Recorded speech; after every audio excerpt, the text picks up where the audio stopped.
বিমান পরিবহন খাতের উন্নয়ন ও আধুনিকায়নে বাংলাদেশের সঙ্গে একযোগে কাজ করতে আগ্রহী যুক্তরাষ্ট্র। মঙ্গলবার সচিবালয়ে অনুষ্ঠিত এক সৌজন্য সাক্ষাতে এই বার্তা উঠে এসেছে।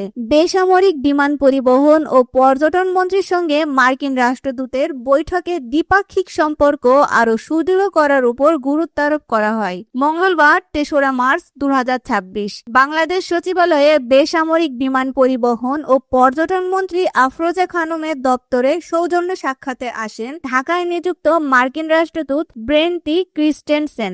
বৈঠকে বিমান পরিবহন খাতের নিরাপত্তা, আধুনিকায়ন ও পারস্পরিক সহযোগিতা বৃদ্ধির নানা দিক নিয়ে খোলামেলা আলোচনা হয়। অনুষ্ঠানে উপস্থিত ছিলেন বিমান প্রতিমন্ত্রী এম রশিদুজ্জামান মিল্লাত ও উভয় পক্ষই ঢাকা ও ওয়াশিংটনের মধ্যকার দীর্ঘদিনের বন্ধুত্বপূর্ণ সম্পর্ককে আরও এগিয়ে নেওয়ার প্রত্যয় ব্যক্ত করেন।